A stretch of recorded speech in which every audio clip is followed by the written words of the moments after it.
Thank you for taking advantage of the free first month of Decade Foundations. I really do believe that that month alone should have helped you save a few shots. And just by understanding the realities of shot patterns, how to practice a little bit better, and just a few mental tricks that you can play on yourself to help you with expectation management, which is usually, in my opinion, where rounds really start to spiral out of control. Obviously, we hope that you join us for the rest of the Foundations course, or obviously upgrade to Elite. We've spent the last 4 years just really working hard on trying to make this product as good as physically possible. And now we're really pretty much done. We've got a few things we got to kind of tighten up a little bit, but my job really needs to get back to just making content and doing member webinars. So we're about to add another couple people to the team here to help me with my schedule and workload so I can get back to making content for you. And I just thought I'd take this time to show you the rest of the new features and exactly how they work on a desktop computer, and they work very similarly when just using your phone. One new feature that I think is really going to help you while you're playing rounds of golf or if you're preparing for an upcoming golf tournament is this driving target feature. To show you this new feature, we'll take a look at Pebble Beach. Pebble Beach Golf Links, California. Once we've selected that, you can set your driving targets at any width you want. For me, I'm going to use 320, 70 yards wide, 280, and 60 yards wide, and then 250 and 50 yards wide. Those defaults I just like for me. They're probably pretty good for you if you're a solid player and hit the ball over 270 or 280. These numbers are probably pretty good for you. You can then select your tee boxes you want, and we click next, and it'll take us right to number 1 at Pebble Beach. Now once I click on tee shot here, I can obviously start playing a round with this thing. This looks pretty crazy, but it's actually pretty doable. There's enough width up there if you can carry the ball 320 yards and you can get it over this tree. I can't. So now I click back to 280, which when I'm doing that, I'm using that as either kind of a driver carry, a 3-wood total, somewhere in that number. And then if that still is looking crazy, I can come back to what my hybrid or long iron would look like off the tee. And this looks like it's probably the correct decision to me. Click on number 2. Just like before, we click on tee shot. Let's go to 320. Now we can scroll back in and we grab the tee shot line indicator, scroll back in, and we can really just start to tighten up what our overall target needs to be. We're going to go a little bit further right of that. Right about here looks good. And this will then set, and it actually then populates into your yardage book to be there when you print it. And what you're watching here is obviously just a sped up version of my doing all 18 holes at Pebble Beach in just under 5 minutes. Now, it's obviously a little bit easier because I've played Pebble Beach, so I know exactly where we're going, but you really can pre-game and analyze a golf course in about 10 minutes or less. It's really a pretty incredible feature. The finished product, you can see all 18 holes here with their driving targets laid out, and these will auto-populate into your free Decade yardage book, so you can use all of it quite easily for both pre-tournament thought processes, and during tournaments you can also go back and reflect on the decisions and rethink anything to keep tightening up your strategy during the course of an event. You have already seen the Foundation's Month 1 content after being a member for your free month. And as you can see in month 2, we move on to a little bit of strategy stuff, and then we focus a lot on putting speed and then start getting into approach shot strategy. Month 3 is where we really start kicking it into some statistics, why we use systems, and then the actual Decade system through month 3. Month 4 moves in with tightening up the last few bits of information on approach shot strategy. We then start getting into tee shots for players who hit it less than 270 yards. And then we get into some discipline type situations, exactly what we need to be thinking with our mental process and mental scorecard. Month 5 kicks in with how to start applying these ideas on the course.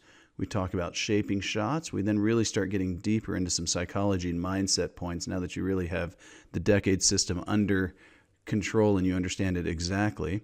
And then in month 6, we tighten it up with just the last few little ideas that are all psychology, how to use your yardage books, and how to just bring it all into play.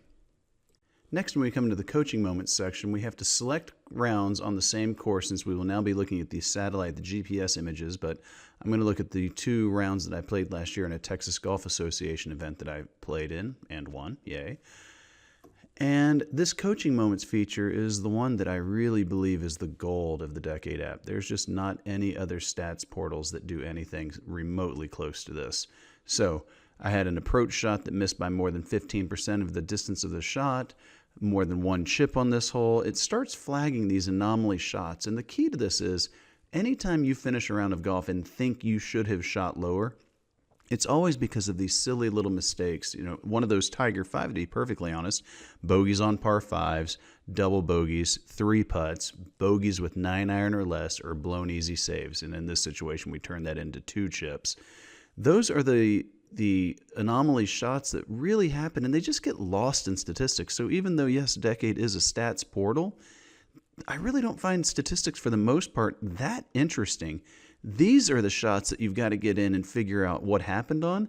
And the only way to do that is by getting in there and just digging in and going through them shot by shot and remembering exactly what it was that you did wrong whenever you had a negative mental scorecard event on a hole. Or again, these anomaly type shots where right here I was only 62 yards and I hit some sort of a shot, you know, to 50 feet to the back of the green. I don't remember what this one was. Obviously, it wasn't a very good wedge shot, but there's something going on that I didn't like, or this one with a negative mental scorecard event. I try to get my tournament players just to take a couple notes on a pin sheet, and then they can come back and actually look into these negative mental scorecard events. And I honestly tell people that I feel like they should write just a paragraph going through what they did wrong, what they could have done better, and how they plan on rectifying that in future tournament rounds. It is this kind of analysis after the fact that is going to allow you to stop making those mistakes over and over again that leave you feeling like you should have shot lower every single time that you tee it up. Again, just looking at stats is not going to make those feelings go away. We need to put some actual effort into rectifying those mistakes, and that is the thing that the Decade app does that no other stats portal does. Obviously, at this point in time, most people realize that I caddied for Will Zalatoris when he won the Texas Am and U.S. Junior, and that I helped Bryson DeChambeau while he was still in college leading into his NCAA championship and U.S. Amateur wins, as well as helping him his first few years while he was getting his PGA Tour card and then consulting with Chris Como for some of his current events. You know of Doc Redman and all of the other great junior and amateur players that I've been able to work with throughout the years. But this is a new quote that some of you may not have heard yet. And Stewart Cink bought the app out of his app store on his phone the week before he won in Napa last year. And I think that it's just interesting because after he won his second event since buying the Decade app, he was on PGA Tour radio the day after I was, coming up after his win at Harbour Town. And really, I think that this is just the important part of this quote, because it's not just where to aim your shots. It helps me with decision making because I don't really have to make decisions anymore. On the course, the system makes the decision for us, and this is the key. It takes the mental energy that would have been required to deliberate and make a decision like that, and it makes the decision for us. It keeps me fresh, it's pretty simple, and I like using it. Stewart Cink. I think it's really important to point out that this is an unpaid endorsement. This was his answer to a question on PGA Tour radio. I mean, it's just, I couldn't even write this as well as he said it. You just have to learn it, trust it, and implement it. It's great. It's been something we can lean on. I could go on for a long time talking about the benefits of it and what it's done for me. I really can't make it any easier than that. I hope you join us for the next 5 months of the Foundations course, or if you upgrade to Elite, that's going to give you the more robust stats portal and the coaching moments that you just saw. It's also going to give you 4 yardage books per month instead of the 1 that you get in Foundations. But at the end of the day, if you're here just to learn the Decade tutorial, the course management content, the content is basically the exact same in both apps. You just get it all much quicker with the Elite version than you do Foundations. But I do believe that Foundations is important to force you to slow down and digest all of the content before binge watching it and just moving on to the next segment. As we move on here to Scott's Desk, this is the old channel where I just have a bunch of just kind of random videos, make wedges easier, all kinds of stuff. And then what I've really been doing a lot more lately this year is just these podcasts that I do with Zalatoris the week before the Masters. This was a great podcast. Obviously, the guy was about to go finish second the next week in the Masters. Here's a process after the Masters webinar. Just a number of different things that I'm doing to try to get more content of a podcast here with Dr. McCabe. Just putting as much content as I possibly can into the app on a consistent basis, because I really do believe that in order for you to really apply Decade with the patience and discipline required, you have to be watching content on a very consistent basis. Not necessarily every day or every week, but certainly, I do believe actually about every week, but definitely a couple times a month, just to keep reinforcing the ideas, because it's so easy to think that you own it and then you'll just fall back into your old habits. Everything with Decade and the patience and discipline and expectation management will start to feel a little bit like white noise. And so you've really got to step up your focus and your intention and energy level with watching some content and keeping this stuff going every single month. So my goal with getting the few new people, new hires that we've got coming into the Decade family, my goal is for them to be able to take over a lot of the sales and just the day-to-day stuff, which will allow me to get back to making content. And I'm hoping that as I start playing more and more golf, I'll be able to make content that is really applicable to everybody's game. Again, as I always joke, I'm not a unicorn, so some of the dumb stuff that I know I'm going to do as I try to knock the rust off of my game over the next couple of years to try to chase the Champions Tour, I know if it's dumb stuff I'm doing, it's probably dumb stuff you're doing also. So watching my journey and my failings and my successes, hopefully, will help you guys find more ways to be disciplined and really focus and allocate time to your strategy and your mindset, and just the ability to stop feeling like you waste shots every single time you tee it up.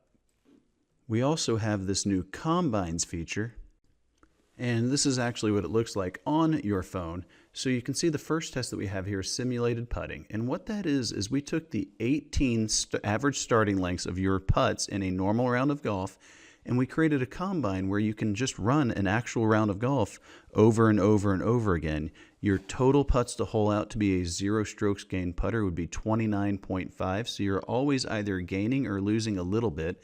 And you can really go through and test out a number of different things with trying different grips, focusing on your speed only, and you can really get a lot of data and feedback quickly that says this did or didn't work, as opposed to having to go out and play 18 holes, a couple times over a month in order to get any feedback if a new putting style or idea is actually working for you. The remaining tests are all ball striking tests to some degree, and what these will actually do is allow you to see what kind of skills you are actually capable of and start recording benchmarks to then also see are some of the things that you're working on with your swing actually resulting in tighter shot patterns, which ultimately is our main goal with any sort of instruction or swing test. You'll see we have several different distance buckets. We have them different for men and female players. And these tests, again, I'm actually not a guy that really likes combines very much. I just like practicing.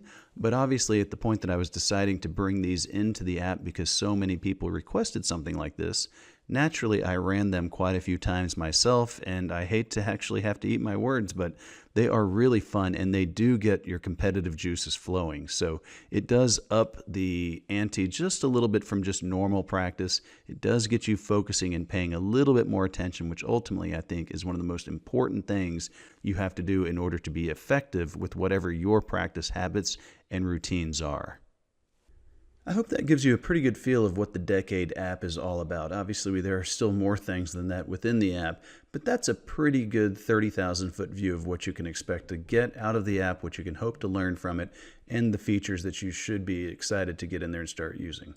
Hope you enjoyed your first free month, and I hope you join us for the rest of the Foundations program or by upgrading to the Elite version and really take your game to the next level. Again, if you feel like you finish every round of golf thinking you should have shot lower, the only thing I'm going to ask you is, if you're not going to use Decade, what's your plan and what is your strategy going to be to remove those mistakes that you have basically every single time you tee it up?